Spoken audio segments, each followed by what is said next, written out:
I never imagined I'd be sharing a story like this, but here we are. Let me start by saying, I lived in Oakwood Heights for nearly 5 years now. It's a pleasant neighborhood, with perfectly trimmed lawns and cookie-cutter houses that all follow the same strict aesthetic rules. That was fine by me. I knew what I was signing up for when I bought my home. What I didn't anticipate was Barbara Thompson, or as most of the neighborhood secretly calls her, Barbzilla. The president of our homeowners association, Barbara, has run our HOA with an iron fist for the past 3 years. She's in her mid-50s, always dressed as though she's about to attend a royal banquet, with her blonde hair pulled back so tightly it gives her a permanent facelift. Her favorite hobby appears to be strolling through the neighborhood with her clipboard, noting every single infraction, no matter how trivial. I had mostly stayed under her radar until recently, when I seriously injured my back.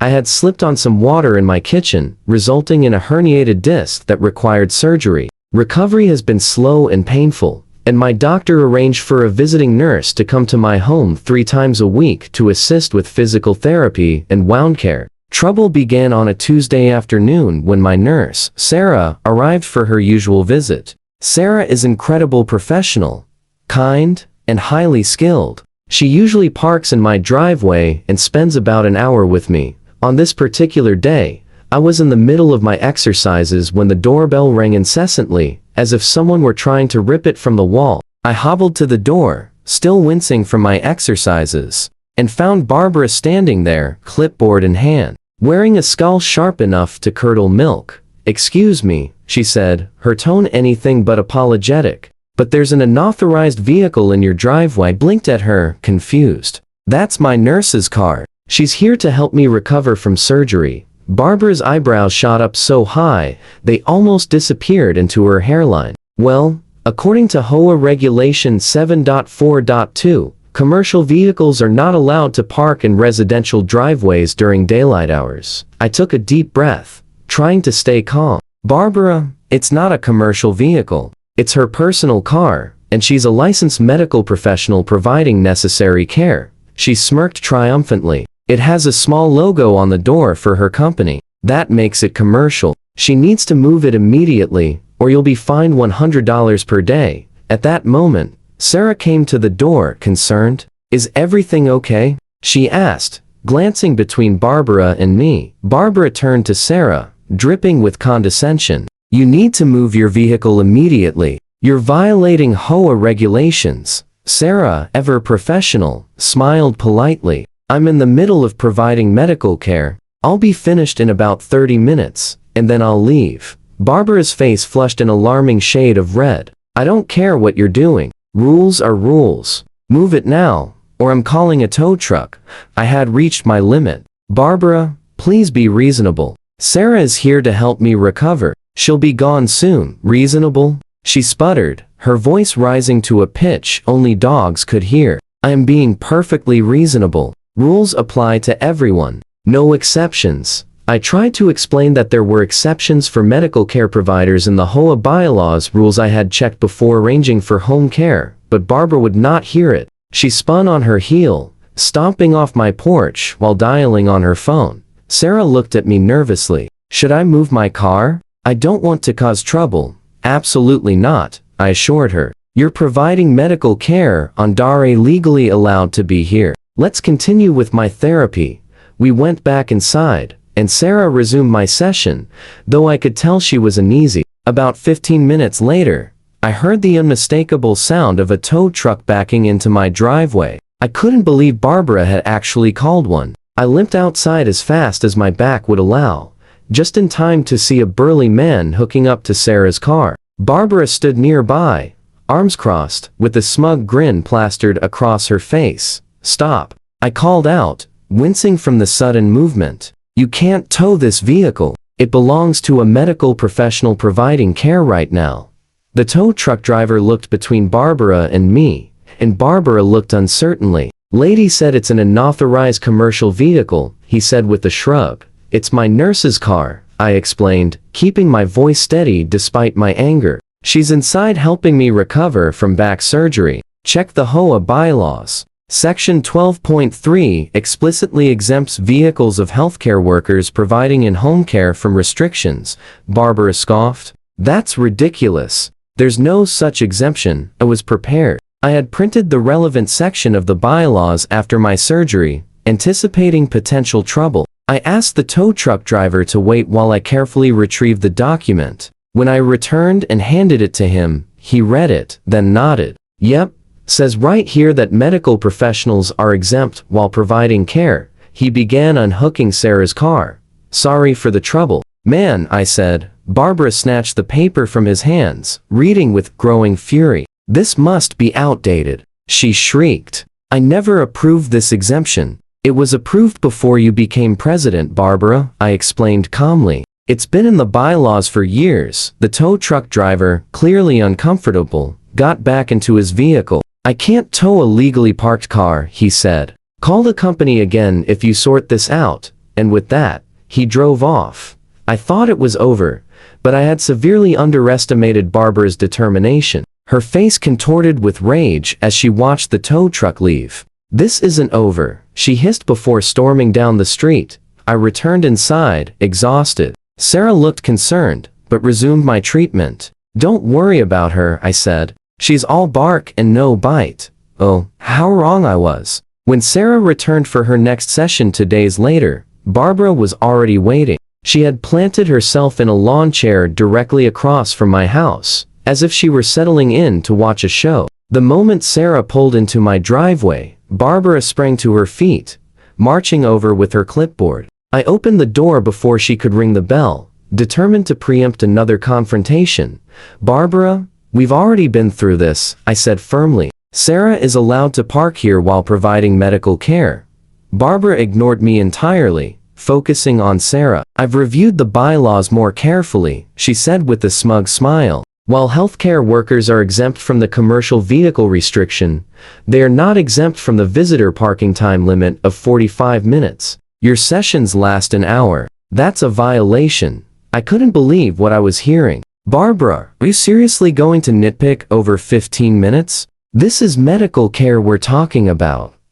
Rules are rules, she repeated, her new favorite phrase. Apparently, 15 minutes over was still a violation. Sarah, ever calm, addressed her politely. Mrs. Thompson, I understand your concern for the rules, but my patient's recovery depends on completing the full therapy session. Cutting it short could delay his healing process. Not my problem, Barbara retorted coldly. Either you finish in 45 minutes, or you'll be towed. She held up her phone. I have the tow company on speed dial now.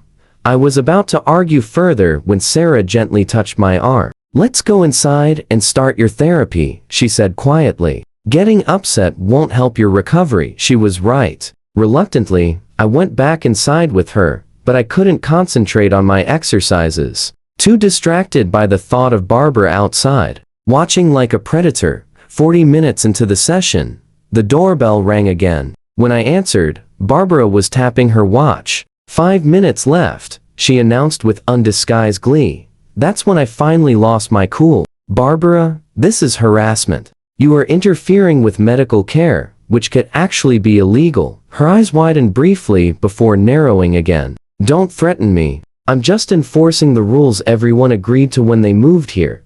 I'm not threatening you, I replied, trying to keep my voice steady. If Sarah has to cut my therapy short and it affects my recovery, that is medical interference. Barbara scoffed and walked away, but she didn't leave. She returned to her lawn chair, continuing her vigil. When Sarah's session ran the full hour, as it needed to for my care, Barbara immediately appeared at my door again, phone already in hand. That's it, she declared triumphantly. The tow truck is on its way, and you'll be fined for the violation. Sarah stepped forward calmly. Mrs. Thompson, I need to inform you that intentionally interfering with prescribed medical care can carry serious legal consequences. I've documented this interaction, and the previous one, as part of my patient's medical record. Barbara faltered briefly, but quickly regained her bravado. You can't intimidate me with empty threats. I know my rights as HOA president. What she didn't realize was that Sarah had been meticulously documenting everything. including photos of Barbara's stakeout and audio recordings of our interactions with my permission. She had also consulted her supervisor after the first incident, who contacted the company's legal department when the tow truck arrived. Sarah calmly approached the driver and explained the situation, showing him documentation from her healthcare company stating that interfering with her ability to provide care could be a criminal offense in our state. The driver wisely refused to tow the car and left. Barbara was livid. "This is ridiculous. You can't just ignore the rules because you think you're special." "Actually, Barbara," I said, finally losing my patience, "there's something called medical necessity that supersedes HOA regulations. You might want to consult a lawyer before continuing this crusade." "Fine," she snapped. "If that's how you want to play it, I will."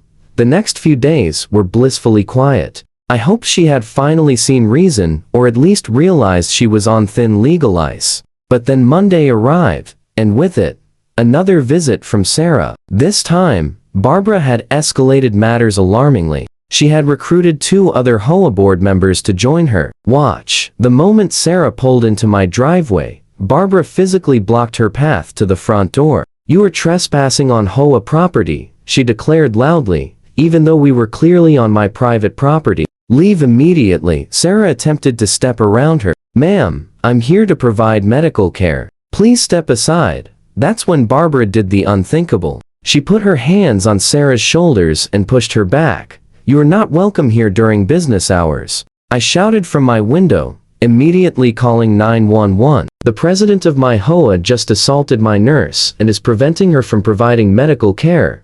The dispatcher assured me help was on the way. Meanwhile, Sarah backed away and recorded the entire incident. The 2 other HOA board members, seeing the situation escalate, quickly distanced themselves. "Barbara," I called from my doorway, "the police are coming. You just assaulted a healthcare worker and are interfering with medical care. I suggest you leave immediately." "Police?" she stammered, her face paling. "That's absurd. I'm enforcing HOA regulations." "I didn't call them for regulations," I clarified. "I called because you committed assault and are interfering with medical care. HOA rules don't give you the right to touch anyone." Barbara looked to the other board members for support, but they had already retreated. Alone, her confidence began to crumble. "I was just doing my job," she insisted, though her voice had lost its edge. When the police arrived a few minutes later, both Sarah and I gave statements, along with the video evidence she had recorded. The officers were professional but unimpressed. "Ma'am," one said to Barbara, "do you understand that interfering with medical care providers is a serious offense, and assault is a crime?" Barbara's face went from red to white with shock. "But I'm the HOA president," she repeated, as if that gave her immunity. "That may be," the officer replied patiently, "but it does not give you the right to touch anyone or prevent them from performing their job, especially medical care." I admit, I felt a sense of satisfaction when the officers informed Barbara she was being placed under arrest for simple assault and for interfering with medical care, a separate offense in our state with serious penalties. As they read her rights and led her away in handcuffs, the reality seemed to finally hit her. Her perfectly made-up face crumpled.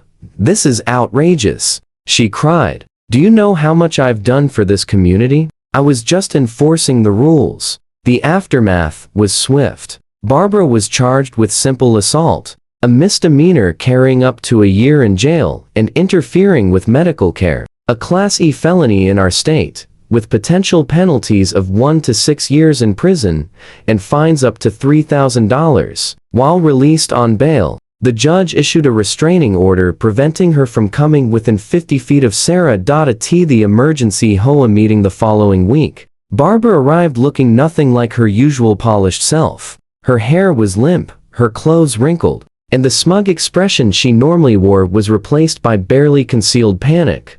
When the board unanimously voted to remove her as president for conduct unbecoming of a community representative, her face collapsed in shock. "You can't do this to me," she whispered, her voice breaking. "This is my community. I built it. I protected it." But as the gavel confirmed her removal, The look of utter disbelief on Barbara's face said it all. Her reign of terror was finally over.